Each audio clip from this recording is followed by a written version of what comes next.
hoy la economía atraviesa todas las conversaciones, ¿no? Yo creo que incluso en este conversatorio que vamos a tener con las mujeres, la economía no va a estar ausente. Por la realidad de precios, por los controles de precios. Como economista, cuando yo te digo control de precios, ¿qué te sugiere?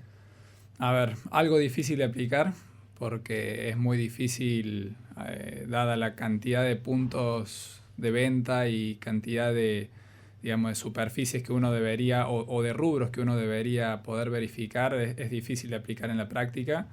Y además, a ver, como en un contexto como el de nuestro país, con una inercia inflacionaria que hay, con niveles que vamos a en torno a un 48%, 50% anual, frenar los precios significa, sobre todo a las empresas más chicas, ponerla contra las cuerdas respecto a sus posibilidades de supervivencia. Entonces, si bien, por ejemplo, este congelamiento está orientado a las grandes empresas, las grandes industrias, te marca, digamos, es la referencia de precio. Vos no podés alejarte de la primera marca respecto a qué precio estás poniendo tu producto. Por lo tanto, eso es algo muy nocivo para las empresas en cuanto a su posibilidad de afrontar después los costos que tiene su actividad. Uh-huh. Sí, sí.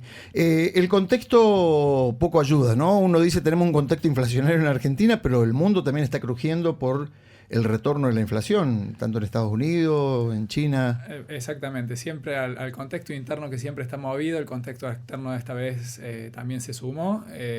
No solamente, a ver, todo lo que fue pandemia, los países aplicaron distintos programas de estímulo. Por ejemplo, Estados Unidos, la Reserva Federal bajó las tasas a mínimos históricos, que es en torno al 0,25%, para bueno, tratar de reactivar una economía muy afectada. Sin embargo, ahora digamos, se ha recuperado el empleo, se han recuperado los niveles de actividad y tenemos restricciones a nivel energético de los precios del petróleo y del gas, tanto por acuerdos de producción de los países de la OPEP, que en su momento trataron de limitar la baja por la pandemia. Sí. Como también por cuestiones climáticas, por ejemplo, decisión de China de tratar de limitar la utilización del carbón en su producción, que hace que demande más gas, más petróleo, más GNL. Entonces eso también ha afectado... Sí, yo digo la ausencia de un nutriente tan clave como es la urea, por ejemplo. Bueno, ha afectado, a ver, muchos de las empresas productoras de estos tipos de insumos, de fertilizantes, también de herbicidas. Ahora vamos a ver si hablamos con la gente de Sumitomo Chemical, que bueno, de alguna manera están trabajando con una línea de herbicidas, pero queríamos también ampliar un poco este foco, porque se suma a lo que representa la relación insumo-producto que viene bastante golpeado en el campo. Bueno, ahí, digamos, algunas regiones productoras de China de este tipo de insumos han tenido que, digamos, el gobierno central les ha dicho que tienen que cortar la producción para poder cumplir con los límites climáticos que les establecen. Claro. Entonces, bueno, eso ha restringido un poco la disponibilidad de los insumos. Y también hay una cuestión logística a nivel internacional que se había complicado por la pandemia, la disponibilidad de contenedores.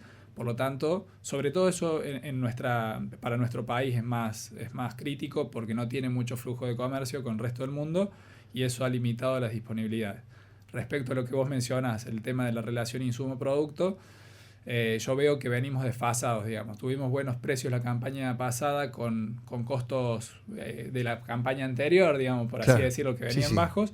Y esta campaña venimos y nos encontramos con precios altos de los insumos y yo no veo un panorama tan claro de precios, digamos, alcista como los que tuvimos esta campaña, sino, a ver, yo veo que el factor de alza está más bien en un fallo productivo en nuestro país, lo cual no es una buena noticia, o sea, o tenés buen precio o tenés menos producción, digamos. Sí. Entonces, ahí hay que trabajarlo con los mercados futuros, hacer algunas estrategias de cobertura para poder, digamos, si hay un alza, poder captarla, pero si llega a haber una baja, poder haber cerrado un número que permita afrontar una campaña de mayores costos. Sí, bueno, lo que veíamos también en la Argentina, de acuerdo a las estimaciones de siembra, es increíble que vayamos hacia una campaña, por ejemplo, en soja, que va a ser muy inferior a lo que tradicionalmente veníamos planteando en la República Argentina, más que nada cuando uno dice, che, tenemos una capacidad de procesamiento de 60 millones de toneladas instalado en el complejo aceitero en la zona de Rosario. Y resulta ser de que la campaña va a dar, si se siembran las 16,5, creo que son millones de hectáreas, no va a dar más de 44, 45 millones de toneladas. Y eso va a poner en jaque también al sector industrial. Sí, incluso, bueno, de acuerdo a los datos de una de las bolsas, la Bolsa de Comercio Rosario, son 16.200.000 hectáreas. Eso le da también alguna fortaleza a la soja de cara a la próxima campaña, ¿no? Fortaleza en términos de precios. En términos de precios. Menor oferta, mayor demanda, mayores precios. Exactamente. Es simple. Incluso, bueno, y también porque se está hablando de cómo la suba del precio de los fertilizantes puede afectar un corrimiento del área de soja, de maíz de soja a maíz, de maíz a soja. Por lo tanto, eso en Estados Unidos sobre todo, por lo tanto, y además un ajuste del paquete tecnológico, porque mayores costos, si vos no tenés números que lo avalen... Sí, yo creo que la tecnología, digamos, en la ecuación de rentabilidad están los rendimientos y están los precios. Porque el costo medianamente... los rendimientos se controlan en la inversión de la tecnología, porque una vez que ya arrancó el ciclo... Depende de lo que pasa en el cielo, entonces... Sí, depende pero por ejemplo, vos tenés que comprar, muchas empresas todavía no han comprado la urea o otros fertilizantes para refertilizar luego de la siembra, más adelante de la siembra. Y si vos ves que no te cierran del todo los números, capaz que ajustás un poco los kilos que le vas a poner por hectárea. Y eso obviamente va a condicionar los rendimientos, sobre todo un poco...